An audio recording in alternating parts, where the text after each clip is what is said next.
Okay, so why don't we get started here? What I'll do today is finish the last few slides from the cluster scheduling topic that I had started last time, and then we'll start a new topic on virtualization. Okay? And then for the next few classes, we'll talk about virtualization. You have a question?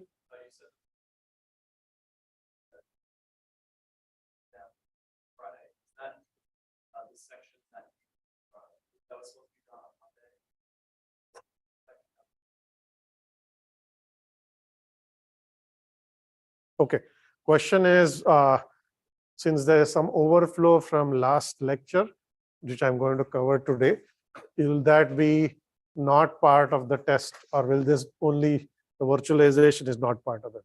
So you can stop exactly where I stopped on Monday, and that's all you need to worry about. Okay, I had already covered this slide, so I'm just repeating it, but whatever I didn't do as of Monday is not on the test. Okay, that's how you should look at it. Okay, so as a recap, we started talking about cluster scheduling, and I introduced this concept of using a set of servers to do distributed scheduling, as opposed to doing distributed scheduling to use idle cycles on a network of workstation. Okay, and the picture I showed you last time is this one, where you have a group of servers. There is a dispatcher node, which is where all the requests come in. Okay? So in this case, although it is distributed scheduling, the distributed scheduling is implemented by one dispatcher node. So in that sense, the scheduler itself is centralized, even though it's scheduling onto a set of machines. Okay? Requests come in, they queue up, and then there is some scheduling policy that this dispatcher uses to assign this request to one of the worker nodes. Okay? Now, what policy is used depends on whether this setup is being used to service interactive requests. Okay, I talked about using this setup to do web services last time, or whether this exact setup is used for batch jobs. Okay, this could be simulations. You could be using this to do machine learning training using PyTorch or TensorFlow or any of these frameworks. Okay? So it's the same setup in both of these cases, except that the specific policy that you are going to use will be a little different. Okay? And again, as a recap, I mentioned that when you talk about clustered web servers, these are HTTP requests that are coming in, and the goal is to give low response times. Okay? Low latency processing is important because there are users who send the request, they're waiting for a response. So you want to service this request as quickly as you can. So you will not make the request wait in the queue. When they come in, you want to assign them to one of the servers, okay, and have them process those. So you will use techniques like least loaded or round robin to do this. Okay? And if you have, on the other hand, batch jobs, okay, these are long running jobs. Okay? These are no longer interactive jobs that the user is necessarily waiting for a response. They may run for minutes, hours, days, long periods of time. So the goal in this case is to maximize throughput. Okay? You want to maximize the number of jobs that finish per unit time. Okay? In this case, what you do is when the jobs come in, you just make them wait until an entire node becomes available. Of course, you can run more than one job on a node. That's entirely possible if the node is not fully utilized. But if there are no free resources, you're going to wait for one to free up before you assign these jobs. Okay? And I mentioned towards the very end of last class an example batch scheduler called Slurp. Okay? That's an acronym, a simple Linux utility for resource management. It's a very widely used batch scheduler. Okay? Almost every cluster that uses open source uses some variant like Slurp, because Slurp runs on more than half the supercomputers in the world today. It's a very common batch scheduler. Okay? And it implements the same concept that I showed you on the previous slides, okay? But it has lots of additional features. You can have more than one queue. You can create queues for groups of users. Okay? You can say this department user submit to this queue, some other department or other group submits to another queue, and you can say this group gets 30% of my cluster resources. That other group gets 50%. You can partition, not partition, but allocate a max amount of resources to different queues so that you get a different behavior depending on what group you belong to. Okay? You can also give priorities to groups. So you can have higher priority jobs and low priority jobs. Higher priority jobs will get scheduled first, and then only then will low priority jobs. So all of these additional features are present in Slurm, which is much more sophisticated than this picture where there's a single queue and there's one policy. In Slurm, you can have multiple queues, you can have different policies, priorities, different ways of allocating resources and so on. Okay? That's where we stopped last time. And I'll just mention that there are many similar examples of batch schedulers. Grid engine was an early one, no longer used today. There's something called DQS, distributed queuing systems. Okay? Load leveler is and LSF are two schedulers that IBM sells as a commercial product. Okay? So Slurm is an open source Linux scheduler. There are commercial versions as well. Okay? So with that, let's continue and talk about two specific schedulers that have interesting properties. Okay? Both are distributed schedulers. They are used widely in modern clustered systems. The first one is called Mesos, and then the other one is called Borg. Okay? So what does Mesos do? Okay, so Mesos is essentially a scheduler for schedulers, if you will. Okay? So what Mesos assumes is if you have a large cluster, okay, it assumes that users are going to use the cluster for many different reasons. Okay? Some users might want to run their batch jobs. Some other users might want to run, let's say, a Spark job, okay, which is a big data processing framework that you may have encountered. Still, other users might use it to run parallel jobs. Okay? So you have different types of users and different types of frameworks that are already running on your cluster. Okay? Normally, what you would do is you will take the cluster and say, okay, let's say you have 100 servers in your cluster. You might say, I'm going to use 30 servers and run them for my batch jobs. I take another 20 servers and I'm going to dedicate them for running Spark jobs. And then I still have some others that I may use for maybe machine learning training or some other purpose. Okay? So you statically partition your cluster, and within each partition, you run one distributed application which has its own scheduler. So Spark will have its own way of scheduling tasks, and MPI will do the same thing. And if you use TensorFlow, it will still do some other things and so on. Okay? Now, when you do this static partitioning, you can imagine that resources are not going to be well utilized because there may be more work on one partition than the other. So there's going to be all kinds of imbalances that can occur. Okay? So what Mesos tries to do is it says, let's not do static partitioning. Let's decide at runtime how many servers from my entire cluster do I give to each framework that is scheduling its own jobs. Okay? So the idea is that Mesos, think of Mesos as a two-level scheduler. Mesos assigns servers to frameworks, and framework could be Spark, it could be TensorFlow, it could be Slurm, batch scheduler, or any of these other ones. And then those resources are allocated to jobs by the scheduler of that framework. So there's two levels of scheduling. Okay? So what we do here is, because resources are assigned in a fine-grained manner, if some framework starts seeing more requests or more work than the other, okay, the Mesos will give it more servers. Okay, and then when the workload goes down, those servers can be reallocated. So in some sense, Mesos is a way to make these partitions dynamic. Okay? Instead of statically partitioning your cluster, you can dynamically partition this cluster. That's the basic idea. Okay? Now, so it's a two-level approach. It allocates resources to frameworks, and frameworks then allocate those resources to tasks. Okay? Now, the key concept in Mesos is this notion of a resource offer. Okay? A resource offer is essentially a bundle of resources. Think of them as servers for the purpose of our discussion. Okay? So it could be a bundle of servers that are offered to a framework. Okay? And a framework can accept or reject an offer. Okay? So the way you increase or decrease the size of the pool of servers assigned to framework is through resource offers. Okay? So you make an offer saying, here, take 5 servers. The framework can say yes or no. If you say no, you can assign them to some other framework. Okay? And if they say yes, then you assign that to the framework. And later on, the framework may say, I'm done here, take those servers back. Okay?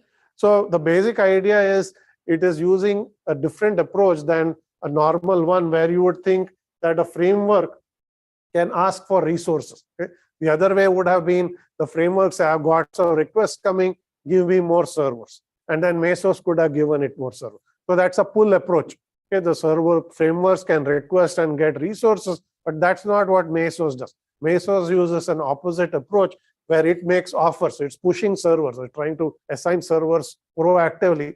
And frameworks can say yes or no, depending on whether they can use those machines or not use those machines.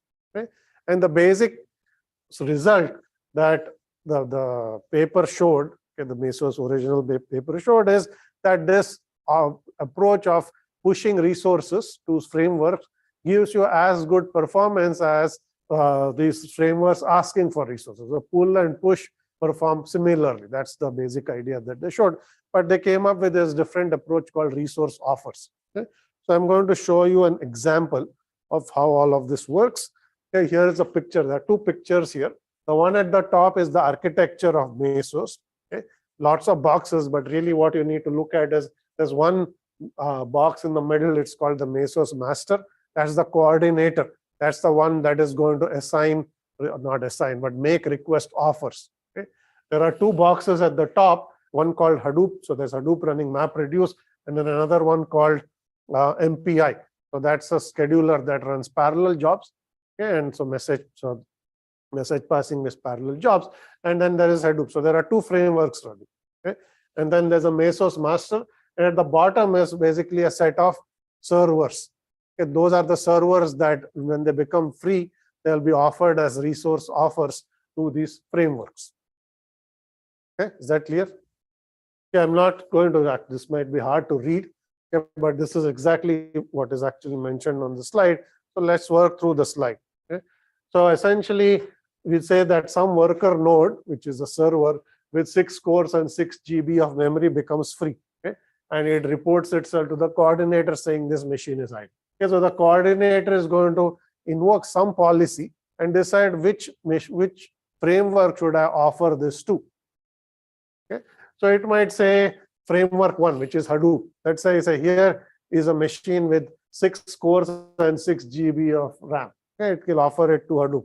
Now at this point, Hadoop scheduler can decide whether it wants more resources or not. If it has a queue of pending work, it can say, yes, I can use those machines. If not, you can say, I don't want it. Okay? So you can always accept or reject an offer. Okay? In this case, we assume that the framework is going to accept the offer and schedule 2 tasks on this machine. Okay? 2 Hadoop tasks, 2 MapReduce tasks. One task uses 2 cores and 2 GB of memory. The other task uses another 2 cores, and 3 GB of RAM. Okay? So not all the resources from the server are used. Only fraction of it is used. So then you can start executing those tasks on those nodes, and the unused resources, which is the remaining 2 cores and 1 GB of RAM that is not used on that server, can be returned back to the Mesos coordinator. And the Mesos coordinator can offer that as a new resource offer to some other framework. Okay? So this is how you can assign resources, return resources, and so on. Yes, question.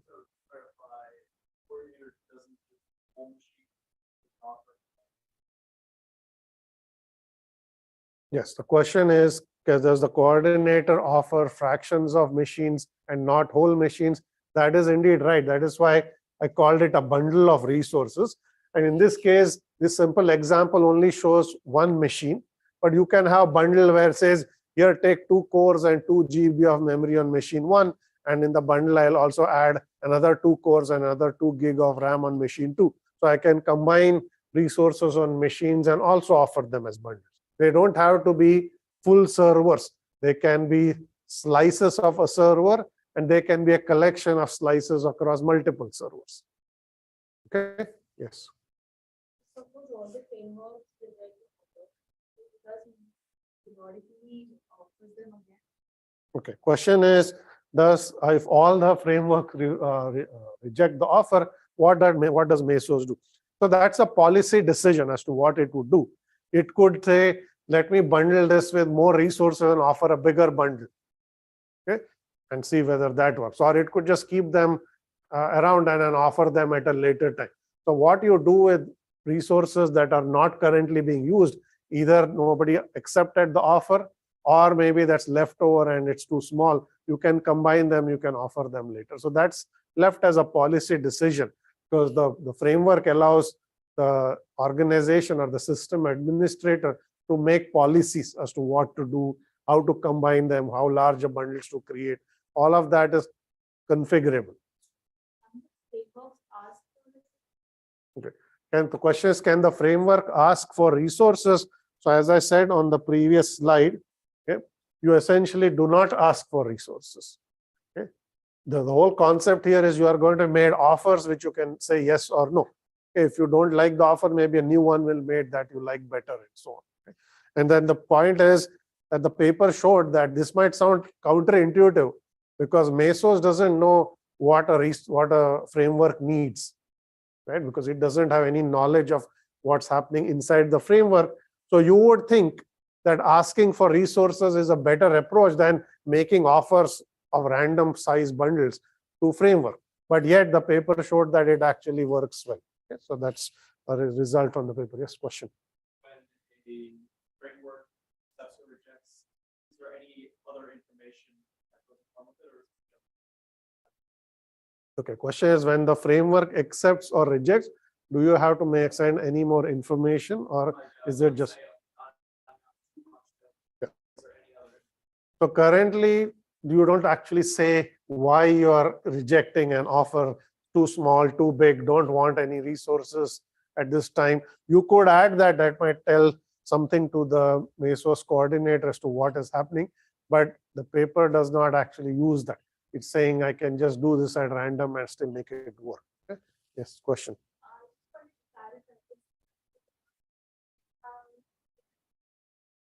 Question is the Mesos scheduler aware of incoming requests?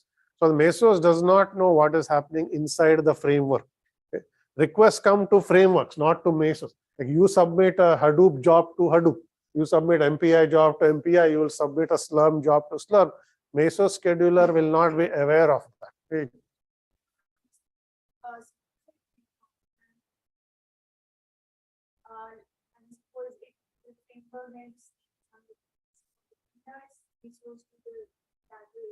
Yeah.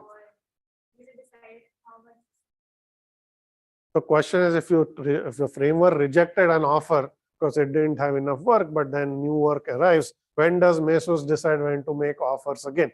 Okay. Again, that's excuse me, that's left to Mesos as a policy decision. Okay. There is no right answer to that question. Okay. You can say, I will try every minute, I will try every 10 minutes. Any of those things are fine. Now, the reason it works okay is that these are all batch jobs. They can afford to wait. Okay. Some jobs are very long running. They might run for days. If it waits 15 minutes, I don't think it actually makes a big difference. If these are interactive jobs and they were waiting, this would be a very bad approach. You want them serviced quickly. Okay, so in this case, the job will just wait in the queue until an offer is made again. Hopefully, you're configured your Mesos to make offers frequently. The definition of frequently is up to whatever the system administrator thinks is the right approach. Okay, but that's how it works. Okay, yes, question.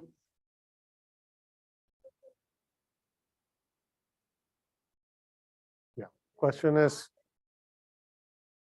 is, how do you know what size offers to make? Does it have any knowledge? It doesn't really have the knowledge, but there is some configuration you can provide saying these are typical bundle offers you should make and things of that sort.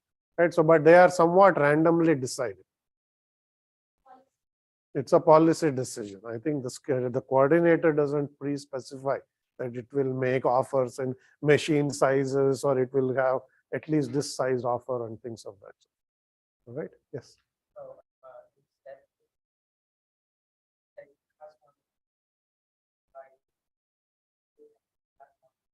Okay.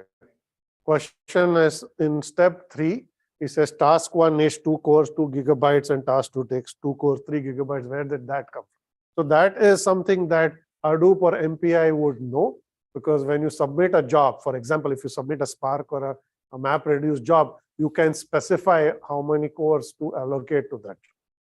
Okay, so you can say, I want to run this on so many resources, and that's what the scheduler will do. Okay. So it is assumed that the frameworks know how much resources to allocate to a task. which is why it knows this is what it's going to allocate to. That is specified. Mesos has no knowledge a priori of what the task might require when it makes offers. Okay. All right. So that's Mesos. And there's a paper I'm going to put up after the exam. Take some time and read it. I think this interesting paper to look at. Okay. The other scheduler, okay, is called Borg. Okay. So Borg is essentially Google's production scheduler. And now I think there's a new version of it. It has a different name, but that's the one that ran on Google's infrastructure for many years. Okay. It is designed to schedule jobs on very large clusters, tens of thousands of servers at a time, not 10 servers or 100 servers. You're talking about thousands of servers and tens of thousands of jobs at the same time. Okay. So it's designed to schedule in very large scale systems. Okay. So it's scheduling in very large scale. Now, some of the ideas that emerged from Borg essentially became Kubernetes, okay, which is now an open source framework. Okay. So Kubernetes directly derives its heritage from Borg. Lots of ideas in Kubernetes essentially arose when Google initially designed Borg, and then they took these ideas and made an open source version of it called Kubernetes, and then basically released it, and then lots of people use that for using containers and so on. And we will look at Kubernetes. If you don't know what that is, don't worry about it. We'll look at it in the next few classes. Okay? But let's talk about Borg for now. Okay? So what are the design goals? The first thing is you want to hide the complexity of resource management and things like failures from application. Okay? Applications should essentially get submitted to the cluster. They should run. They should typically not have to specify lots of details of which machines to run on, how to configure the machine. If the machine fails, you don't want the user to be looking for, is this job still running? Is it terminated because some machine failed? You want the scheduler to automatically deal with these issues for you. Okay? That's the first thing. The second thing is that Borg should operate at with high reliability, because it is running critical services. In case of Google, okay, it is used to run your mail as Google Mail, used for web search and so on. So you can't afford the scheduler to fail. Okay? So you want to run with very high reliability. Okay? And it should scale to very large cluster sizes. It should not become a bottleneck when you have lots of requests coming in. Okay? So that's the design goals.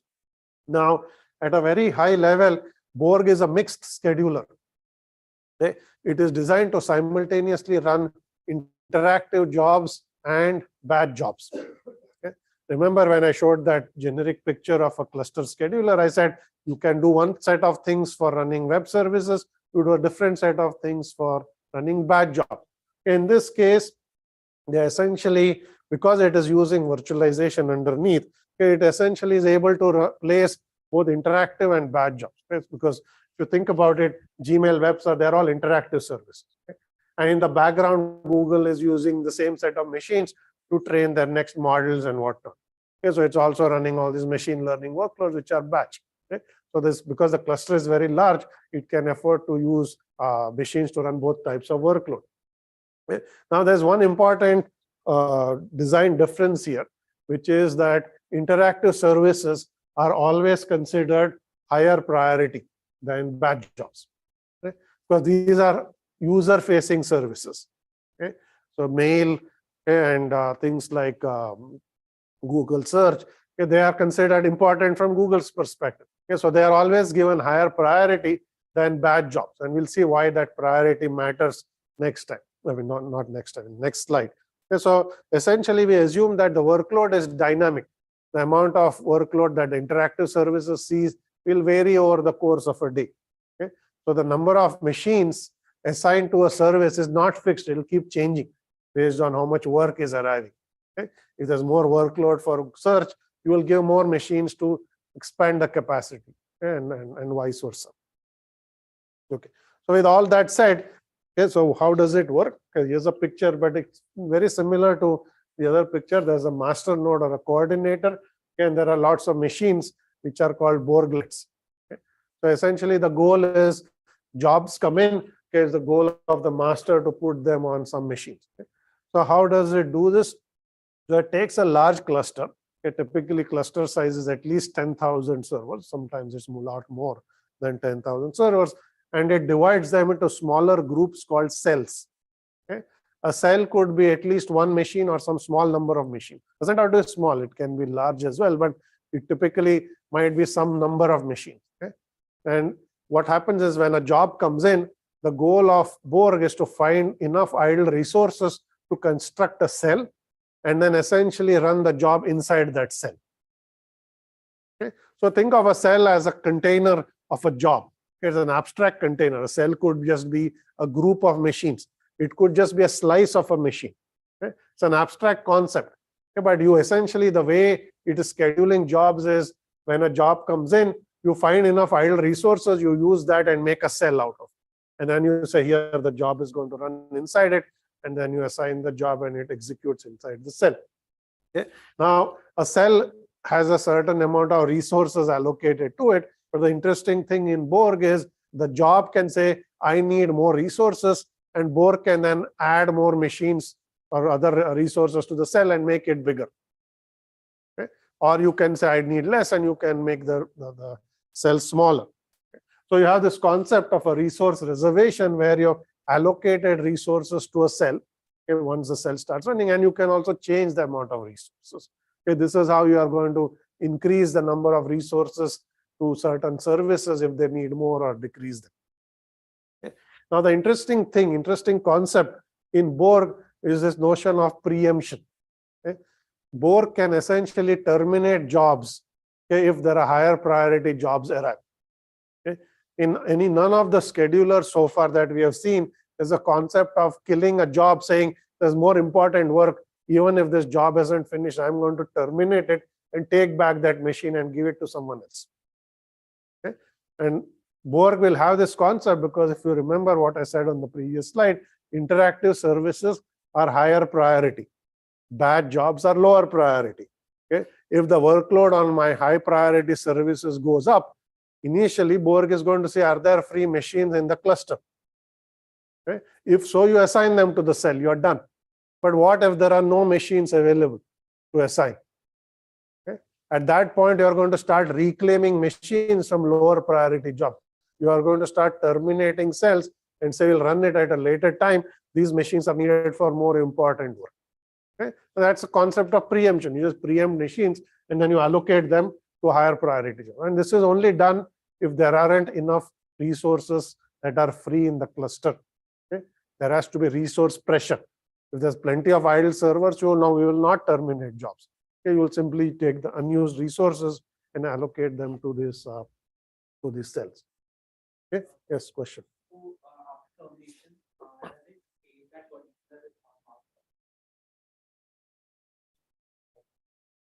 Okay. Question is, after termination, does Borg save the work done by that job or in some memory? That's your question, right? So typically, Borg is not responsible for saving state or anything like that. Okay? It will reclaim resources. Now, if you are an application developer and you are writing your job to run on Borg, okay, and you are a low priority job, you can optionally start checkpointing your work. You can say, every so often I have saved my work so that if the job gets terminated and later on it will get resumed and resource pressure goes away, I can start from where I left off. But that's an application decision. Borg will not do anything extra for you. All it is doing is reclaiming resources. Okay. Question.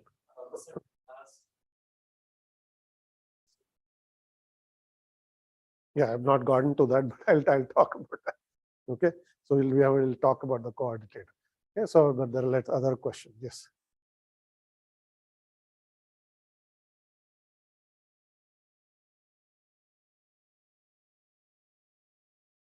Okay.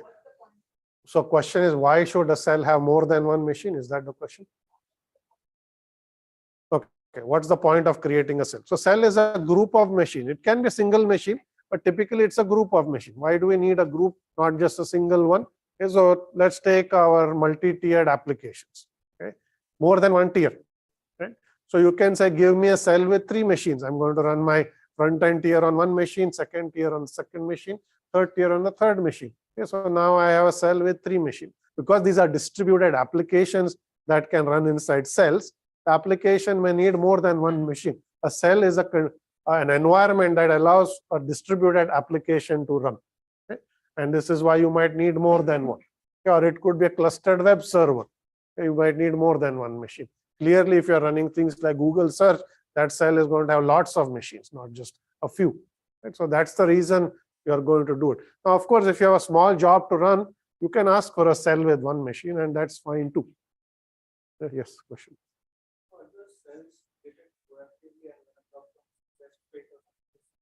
Yes. Okay, question is the cell constructed proactively when a job arrives, or is it done reactive, right? So essentially, you are going to use things like best fit to decide how to fit a cell onto a set of machines, right? Now, in Kubernetes world, a cell is the same as a pod. I don't know if anyone has used Kubernetes, but cell essentially became pods, right? So the way either cells or pods are placed is you just do best fit.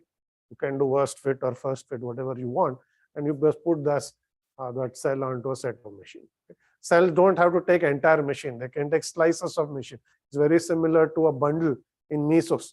It's not integral number of machines. It could be some slices as well. But by and large, for large services, you will take a group of machines. Okay? So some other questions on there. Yes.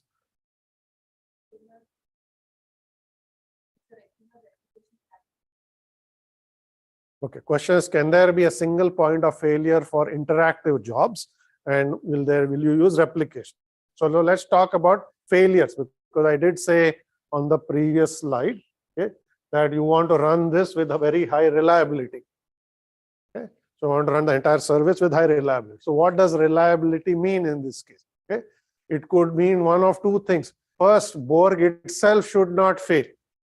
If the scheduler itself goes down, then the entire system is going to stop, because then you cannot change the cell size and things of that. That's the first kind of failure in Borg itself. Okay? The second kind of failure is failure of an application that's running inside a cell. Okay? The application fails. The Borg is running, but whatever was running inside the cell goes down.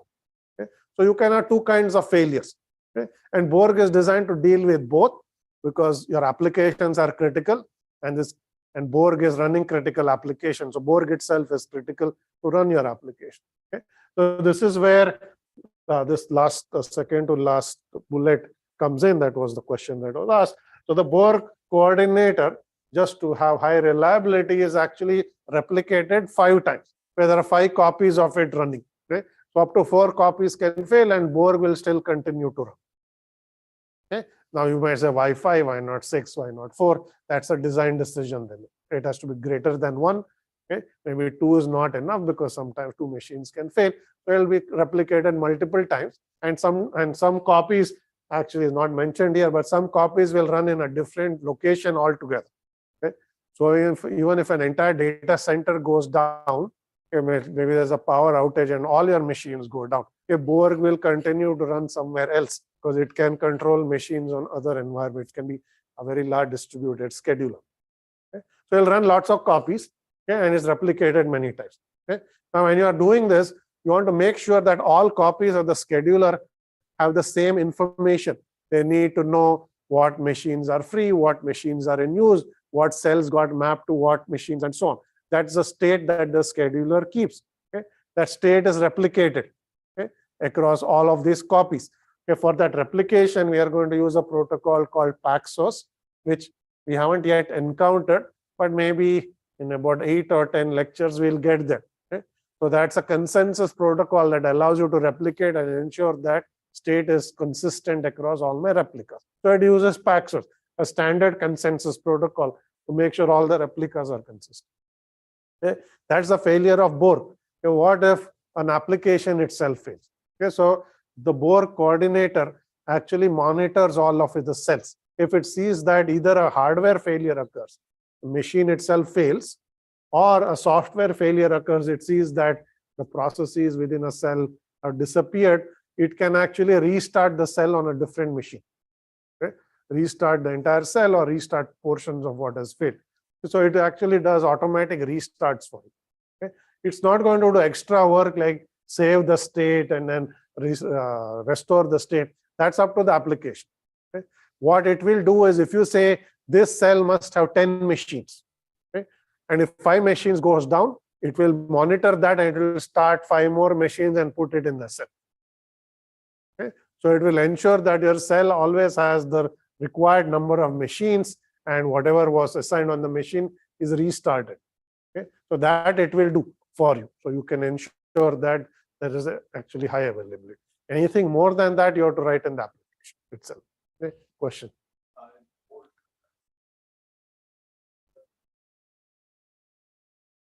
Okay. Question is Borg an internal service that Google uses, or is it an external facing entity? So Borg was Google's internal scheduler, which essentially was used to manage all of their services. Everything you see, YouTube and Google, Gmail and web search, they all essentially ran using Borg, and Borg was used to allocate machines to these services. It was completely internal. Having said that, what I mentioned in the previous slide, they took all of these ideas and they put them in Kubernetes, and that was essentially what they released to the world. So a lot of these lessons are now incorporated in Kubernetes as well. Okay. Okay, so that's that with Borg. Okay, so we'll now switch gears for your question. Yes.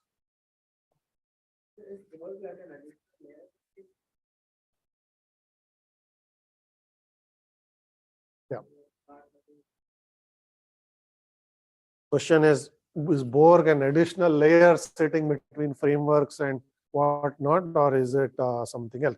So you should think of Borg as similar to Mesos in that regard. Okay? So cells can run any arbitrary application, right? So they can in fact run entire framework. So you can use a cell and say run TensorFlow. You can say here's another cell, I'm going to run a batch scheduler, or I'm going to run Hadoop in them. Okay?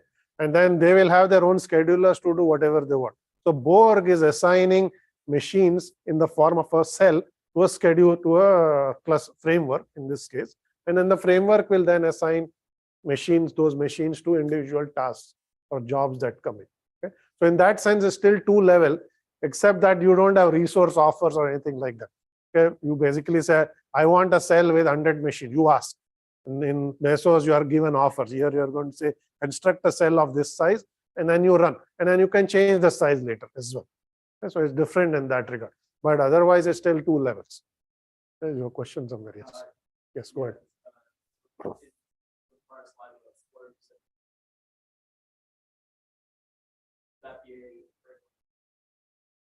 Okay, question is Slurm a framework that Borg uses? Is that your question?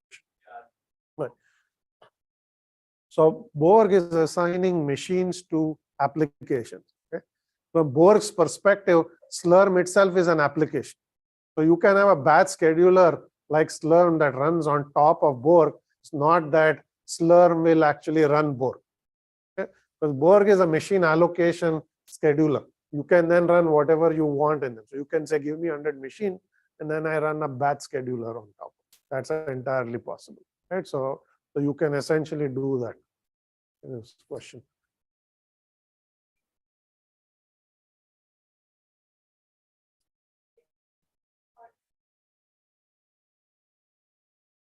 The question is, could these machines be anything, or are they specific machines?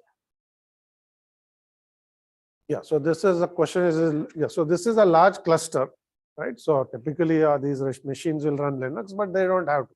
So you can do Borg with Windows if you want, but I think Google essentially uses Linux from what I know. There may be their own version of it, but yeah.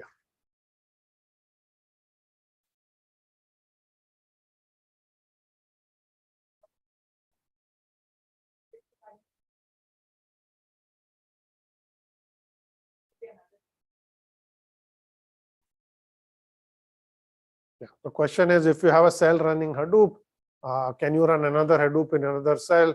You can absolutely do that, because this is a large cluster. Each group might have their own Hadoop cluster. So Borg doesn't care what runs inside the cell. You just say, I want a cell to run my application. Okay, I may run my Hadoop and somebody else is running their Hadoop. So your request goes to your set of machines. It's not that there's going to be only one framework in the entire system. You can run whatever you want inside those machines. It's similar to think of it as in the cloud, you get a set of machines and you run your application. Somebody else could run similar applications on their machines. Okay. Good question. Okay. All right. So we'll switch gears and talk about virtualization. Okay. I think we have probably 3 parts, but I'm going to probably go to part 1 and 2, and maybe we'll end up with part 3 next time. Okay, so let's start with the basics of what is virtualization. Then I'm going to show you some concepts of how virtualization works, and then the finer details probably we'll get to next time. Okay. So here are 2 pictures that explain the basic concept of virtualization. So what does it mean? Okay, virtualization is a technology that is designed to extend or replace an existing interface to mimic the behavior of a different system. Okay. So now let's try to understand what that actually means. Okay. So let's take the first picture on the board there. Okay.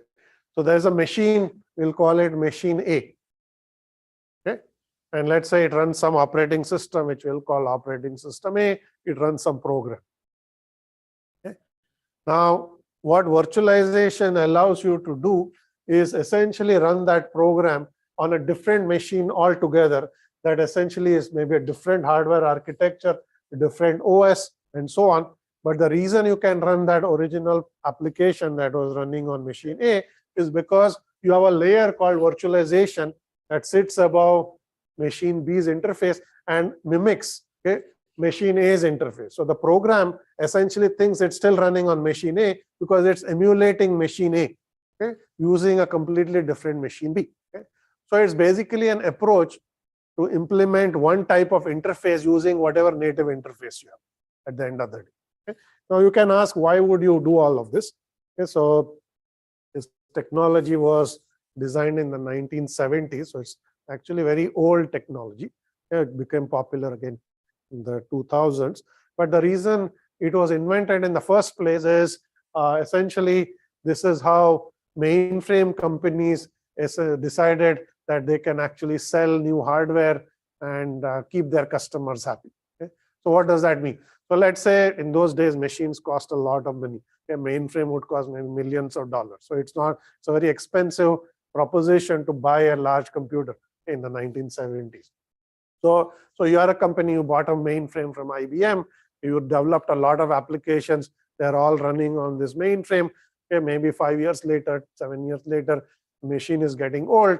So you go to IBM and say, okay, I need to buy a new machine because the machine is getting old, parts are failing or some such thing. Okay? So IBM may say, yes, we got the latest, greatest mainframe. Okay? Okay, we made so many advances that we changed the processor, we changed the operating system. Everything is going to run much faster than your old machine. But by the way, none of your applications are going to run anymore because I changed the processor, I changed the OS, so all the binaries will not work. Okay, so you got to rewrite all of your applications. Okay? So if you tell this to your customer is going to say, I spent 100 programmers and 5 years to develop this application. I just cannot rewrite all of my application. Okay? So this doesn't really work. Just because you made a machine faster, I don't really think that's going to work for. But instead, let's say IBM comes to you and say, yes, we have the latest and the greatest. We change the processor, it runs 5 times faster. You change the OS, it's going to have a lot more features. Everything that you had before will run exactly the same way. And you can now write new applications to take advantage of the new features.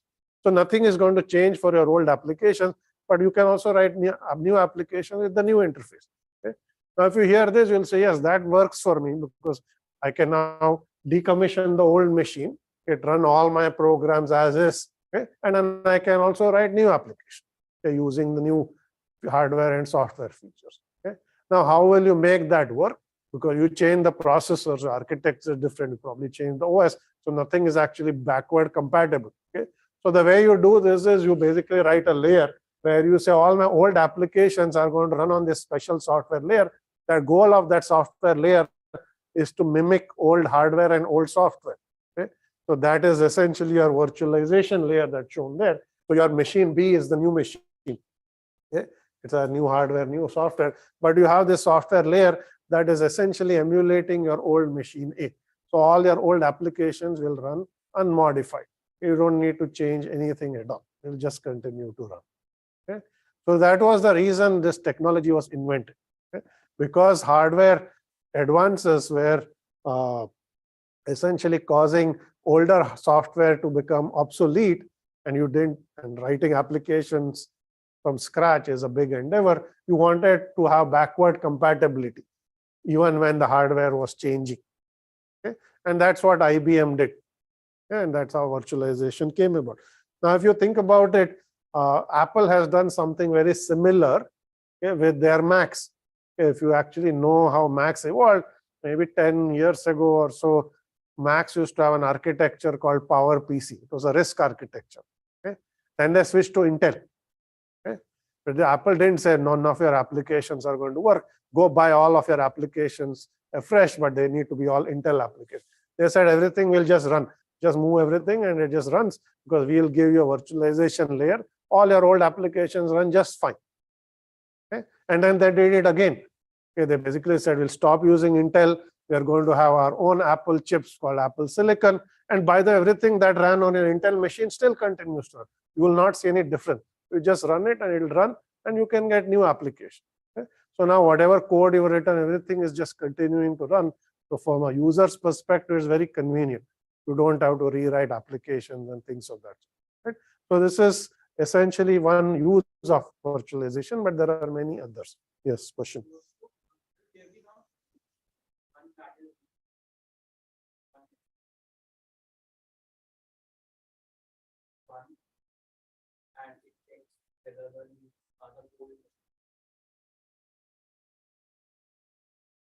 Yeah, question is, are there two machines or is there one machine that checks what is the application type at the mix? So it's the latter, right? So you will see when you try to run an application, you see what is the binary format, what does it need.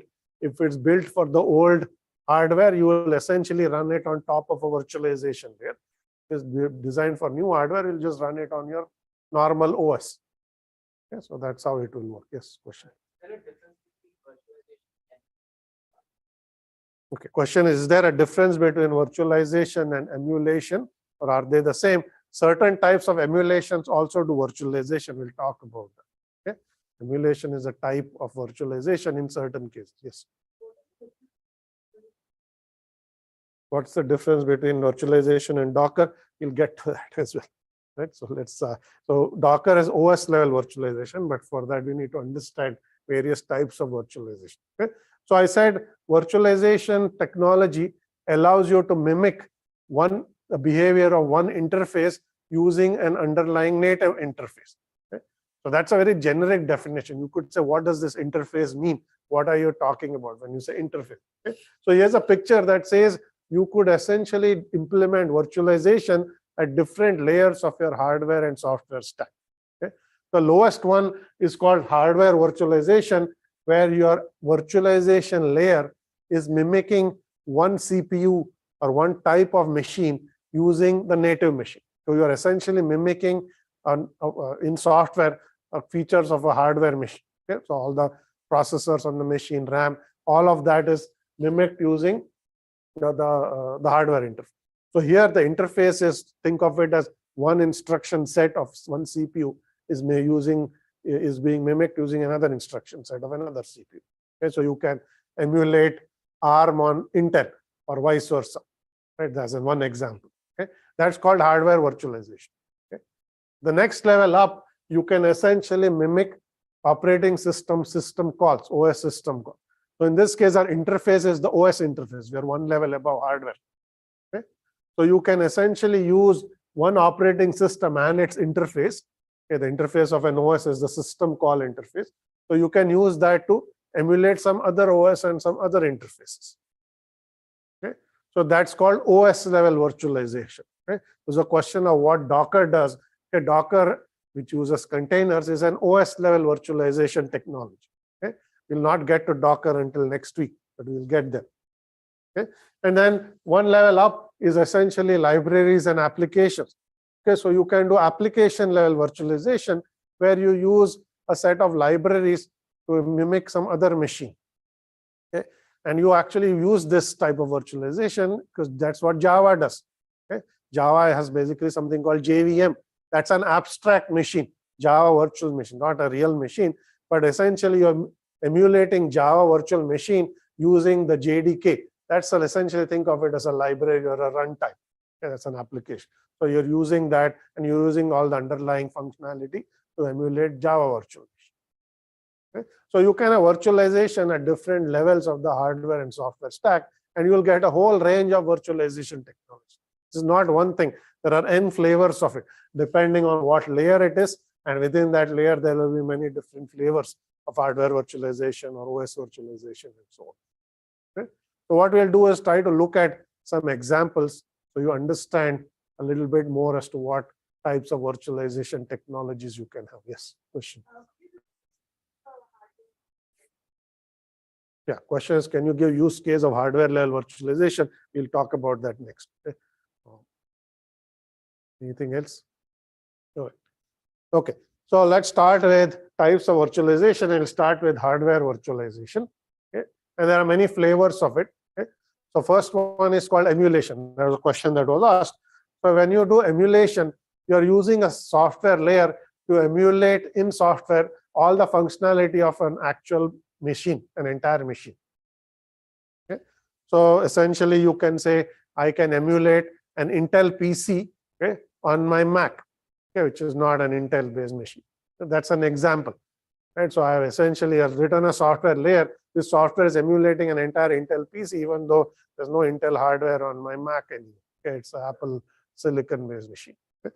That's called full emulation. Or you can say I can emulate ARM on x86, or I can emulate x86 on some other processor. I can emulate an entire processor using some other processor's instruction. Okay? It's called full emulation. So emulate entire hardware. Okay? There are many examples of this. And so once you emulate that hardware, you can then run an entire OS on top of that hardware. You can run an unmodified OS, because OS actually sees that software layer as if it was running on real hardware, because it's emulating, it looks exactly the same. Only thing is going to be slow. It cannot run as fast as native hardware because this is a software emulation after all. Okay? So other than speed, the OS is not going to actually know that this is a different, not really running on real hardware. Okay? So many examples here. Okay? There's an open source framework called Box, which you can go and download. It has emulation for dozens of different processors. Okay? You can say, I want to emulate this hardware. It has all of that built in. Okay?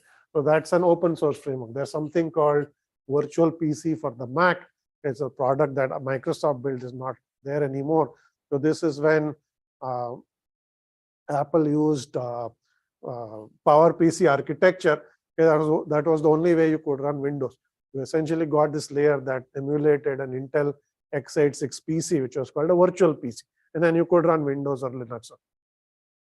Okay? That's another emulator. And there's QEMU. Okay? That's Linux's way of doing emulation.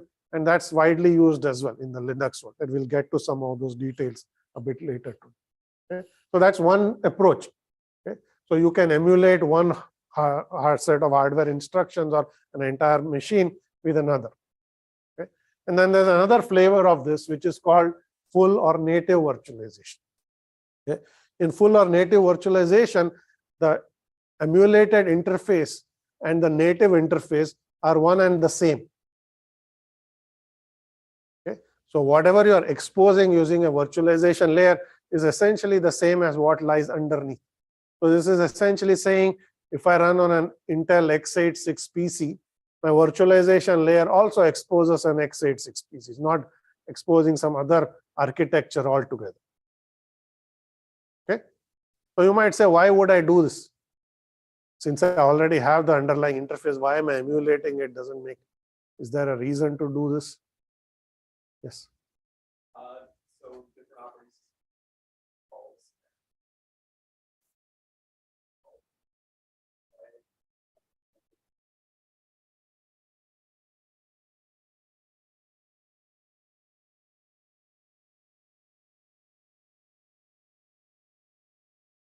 Okay.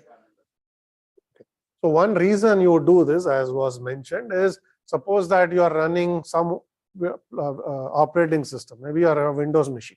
Okay? You also want to run Linux. Okay? How would you do this? Okay? So you can actually make a virtual machine. Okay? And since that virtual machine is emulating, in this case, is full virtualization, is emulating the same interface, that virtual machine exposes a software version of an x86 machine. And now you can use that to boot a different operating system on your virtual machine. So you can have Linux running inside a virtual machine. That virtual machine runs on your Windows like any other application. Okay? And you can use this for development and things of that sort. Okay? So there are many other reasons to do that. Yes, question. Okay, what is the difference between emulation and full virtualization? In emulation, the emulated interface is often different from the underlying interface. Right? So interface A and interface B are actually different. So you can emulate an ARM machine on an x86 machine. That's emulation. In full virtualization, interface A and interface B are always the same. So you have an x86 machine as B. Interface A is also exposing an Intel x86 machine. So in those cases, the interfaces are, whatever you're emulating is the same as the underlying interface. Then you have full and native virtualization. Okay. Now, it should be clear that because in native virtualization, the interfaces are the same, this virtualization technology is going to be much faster than emulation. In emulation, you are going to do instruction by instruction translation. Okay. If this emulated CPU says add instruction, you are going to translate that to some native add instruction and execute it. So there is instruction level translation happening. Okay. In native virtualization, the emulated instruction and the underneath instruction are one and the same. Okay. Because you are running an x86 program inside there and it's running on a real x86 processor. So you can actually run this much faster. There's no translation. Okay. The only thing you have to do is you have to emulate all of the other hardware. Okay. The CPU instruction set is the same. Okay. But other hardware has to be emulated. You have to emulate a network card. You might have to emulate a graphics card. You might have to emulate a disk. All of that has to be emulated and we'll have an overhead. But actual instruction execution is going to be faster than emulation because there's no translation happening. Is that clear? Okay. So same hardware CPU. Okay. That's the important part to keep in mind. Many examples. Okay. VirtualBox, which you probably will use, or Parallels, one of these two things you're going to use in a subsequent lab. Okay. VMware Workstation, IBM VM Family, lots of these examples of full native virtualization. Okay, yes.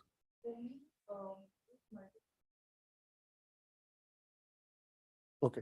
Question is, if you boot multiple machines on a laptop, is that virtualization? Okay, so you have to distinguish between what is called dual boot, okay, from virtualization. If you have something called dual boot, essentially on your hard disk, you created two partitions. In one partition, you installed one operating system, let's say Windows. Another partition, you installed another operating system, say Linux. Okay. When you power on the machine, you have to pick something called a bootloader that's going to run, and you have to pick, do I want to boot Windows or do I want to boot Linux? Okay. And depending on which OS you pick, it's going to boot that. Okay. That is not virtualization. That's simply just deciding which OS to actually run at any given time. Okay. In virtualization, you can essentially run more than one OSs at the same time. So you may have your native operating system you're booted. Inside the virtual machine, you can actually run a different operating system. Okay. That you will not do a dual boot. It's one or the other, not both at the same time. Okay. Does that answer your question? Okay. So there are many other flavors of this. There's one called para-virtualization, and we'll get to this in a few slides. So here, essentially, your VM is not going to fully emulate hardware. Okay? It's only going to emulate portions of the hardware, in which case you can no longer run unmodified OSs and unmodified applications. Okay? You have to have a special version of the OS that is being modified to run on para-virtualized machine. Okay? So this requires OS modification. In previous cases, you can, once you emulate your hardware, you can just run unmodified OSs. Unmodified application. You just get a binary, it just works. Okay? In para-virtualization, you have to use a special version of the OS Once you run the special version of those, applications will run unmodified. But the OS cannot be unmodified. You have to use a special version. Now, why would you need this? This is a form of full or native virtualization. Why we need this? We'll talk about that in a few slides. But this is a slightly different flavor than full native virtualization, where you have to modify the OS for it to run. Okay. So that's hardware virtualization. Next level up, you have OS level virtualization. Okay, this essentially allows you to emulate one interface with the other at the OS level. Okay. So you can say, I have Linux version X.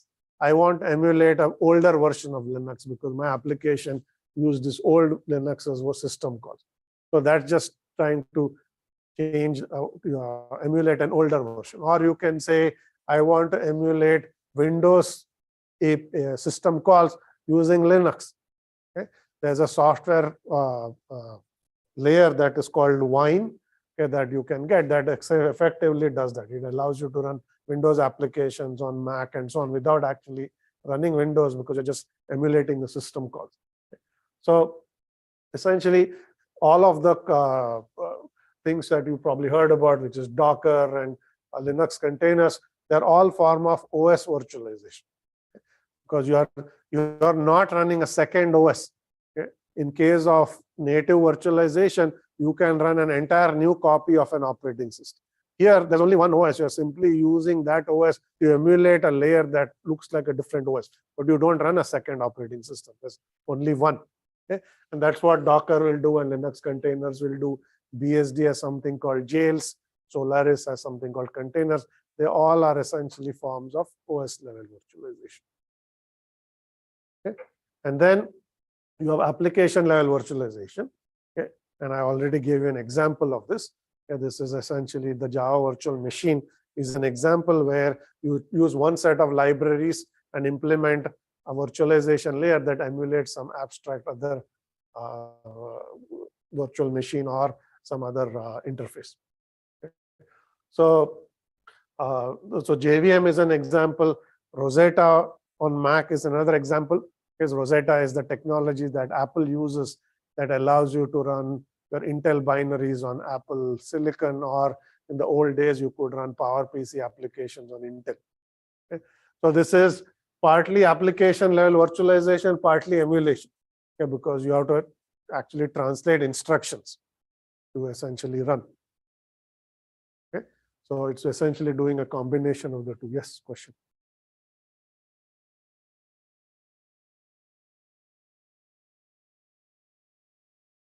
Okay, what is the difference between OS level virtualization and what is the difference between hardware virtualization? So that's actually shown in this figure. Okay, in hardware virtualization, the interface, interface. So remember, our definition of virtualization is you have some interface B, and then you use that to mimic interface A. Okay?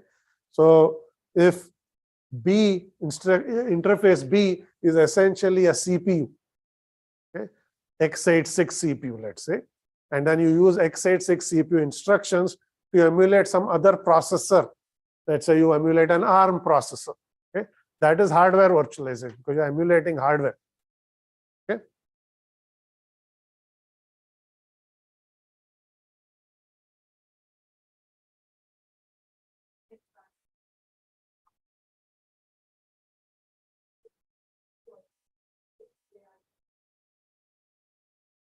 Yeah. So in full virtualization, you're still emulating at the hardware level. It is just that the emulated interface and your A and B are the same interfaces, but you're still, so it's like you're emulating a software x86 processor using the native x86 processor. Okay, so it's the same CPU is being emulated using the underlying CPU. That's called full virtualization. Of course, you emulate the whole machine, not just the processor, but I'm just giving you an example of how it works.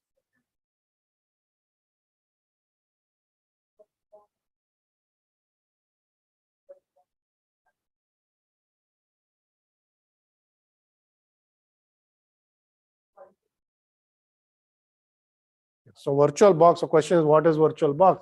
So VirtualBox essentially emulates an x86 PC using the underlying x86 processor. So it's your interface A is x86, interface B is also x86. Okay, so it is hardware level virtualization. That's number one. Okay, so but number two, because A and B are the same, it's not emulation, it's full virtualization or native virtualization. Okay, so it will allow you to run any x86 operating system on top of whatever virtual box is itself running. So you can boot Windows, run x86 and run Linux in it, or you can boot Mac if you have Intel Mac, and then boot VirtualBox and run something else in it. Okay? Yes. So what is OS level virtualization?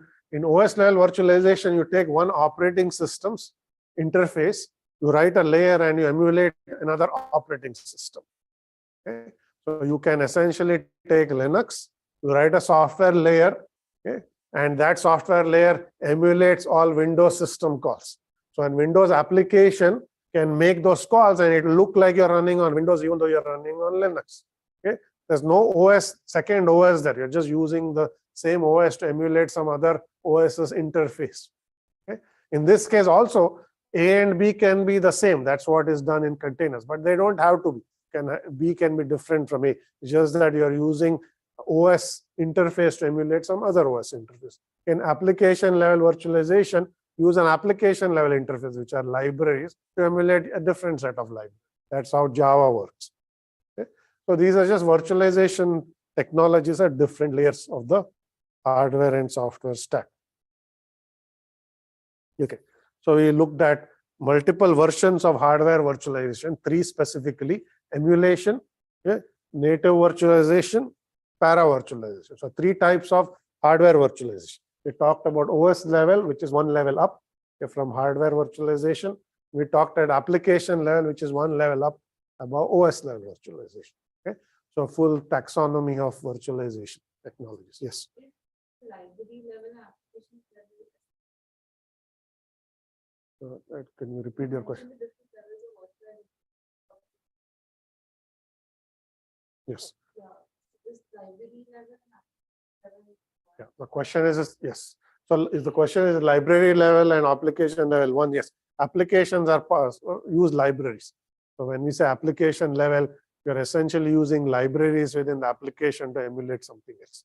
Okay, so they mean the same. There is no such thing as library level virtualization. It just means it's application level. Okay, so we have a little bit of time to talk about hardware virtualization in a little more detail. Okay, so we'll now go into some details of hardware level. OS level will wait, but let's talk a little bit more about hardware level virtualization. Okay, so there are 2 types of hardware level virtualization depending on how you are going to run it. Okay, and they have obscure names called 1 and 2. Okay, type 1 and type 2. Okay, don't ask why they named it that way, but that's what it's called. Okay, so here's a picture of type 1 virtualization, type 1 hypervisor, not type 1 virtualization. Hypervisor is your virtualization layer. Okay, it's called a hypervisor. Okay, so in type 1 hypervisor, when your machine boots up, you are going to not boot an OS, you are going to boot the type 1 hypervisor. So the type 1 hypervisor is like an operating system. Okay, so it basically functions like an operating system, but it's a very special type of operating system. It can only run virtual machine. It can't run browsers and arbitrary apps. So you should assume that type 1 hypervisors are a type of an operating system designed only to perform virtualization. They have no other functionality they provide typically. Okay, so you will see an example here where you booted a type 1 hypervisor. Okay, you created 2 virtual machines in there. Each virtual machine acts like a full machine in its software emulated machine. Okay, so maybe this hypervisor is running on an Intel PC. Okay, each of these 2 virtual machines also emulate a full Intel PC in software. Okay, in one virtual machine, you booted Windows. So there's a Windows OS running, and then on top of that, you have applications. Okay, and then you created a second one. So you now have Linux running in the second one. Okay, and there are applications running in there. Okay, and you can create many more of these. You can have 10 of them. Each of them can run a different OS or same copy of the OS or whatever you want to run in there. Okay, so that is type 1 virtual hypervisor. So essentially your hypervisor runs on bare metal. It essentially boots on basic hardware. There is no OS. OS runs inside the virtual machine that you create on top of the hypervisor. Okay, yes, question. Is a bootloader a type? Okay, question is a bootloader a type 1 hypervisor? A bootloader is actually not a virtualization technology at all. A bootloader is a simple program that runs when you power on the machine and simply asking you what operating system should I boot. Okay? And it just boots the OS. And once the OS boots, the bootloader is gone. It's not running. Okay? Here you actually have the hypervisor is the OS. It is running all the time. Okay? So hypervisor has taken the role of what an OS would run. So there's hardware. On hardware, there's a hypervisor running, and then you can create virtual machines and run operating systems in them. This question. So when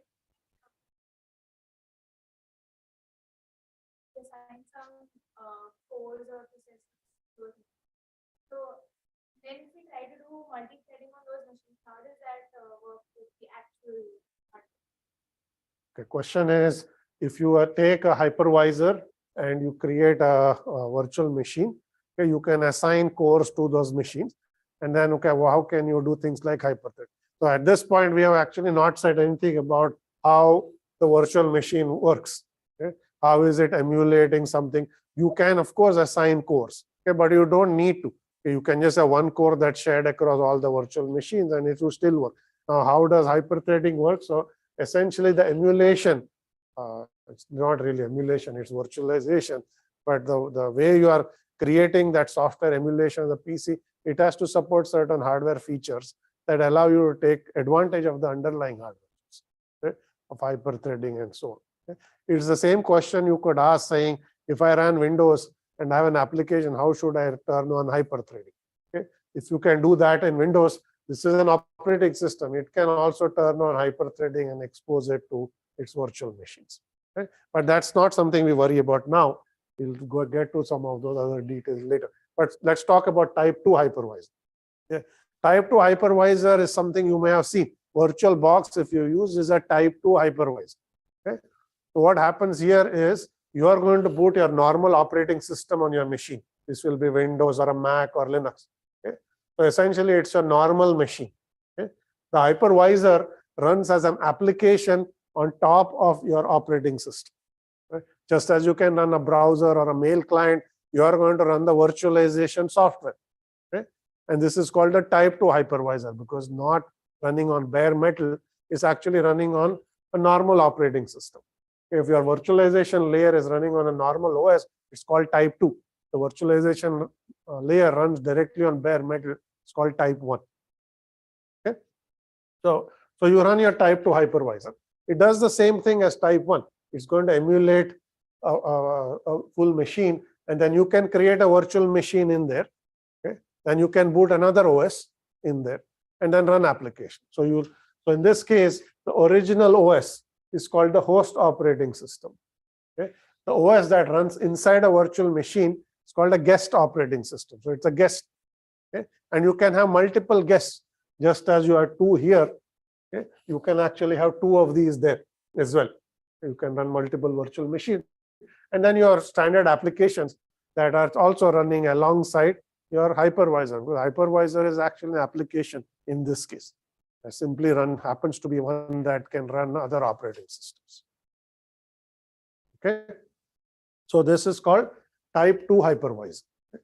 So VirtualBox, Parallels Desktop, all of these are examples of type 2. Okay. Type 1 hypervisor you'll only find on servers. Okay. Unless you actually worked in some data centers and or in a cloud provider, you will typically not encounter type 1. Type 2 you can run on your desktop. Okay. And in fact, you will in a subsequent lablet, we are going to play with type 2 hypervisors. Okay. Yes, question. What is the benefit of having a type?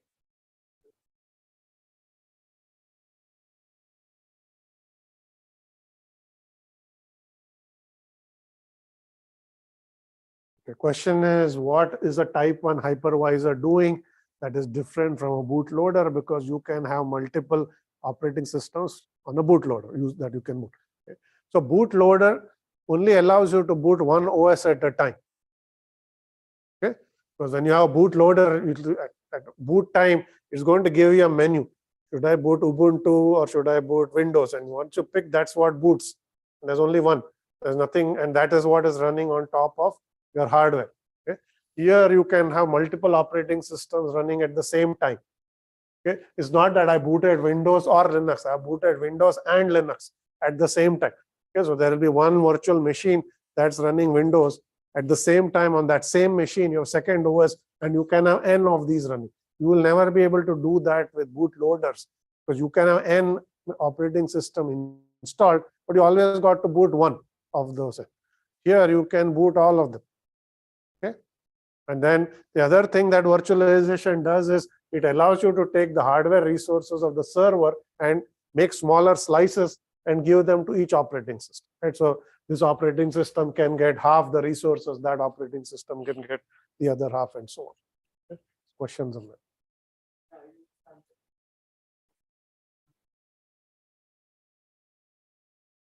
Yeah, you don't want two different servers because you already bought a big server. Okay, maybe it has 32 cores, but your applications don't need 32 cores. So you can run maybe 5 virtual machines and write smaller applications. Yes, so you can take lots of all. The other way you use this is if you have 10 old servers, you can throw them out to buy one big new server and make 10 virtual machines and run their code in them. So now one machine does the job of 10 old machines. And that's called server consolidation. Okay. All right. So we have about a minute, not even a minute. So we'll talk about this next time, which is how virtualization is actually going to work for us and so on. And then I'll also show you examples of a type 2 virtualization so you can understand how it works. Okay. So let's stop here for today.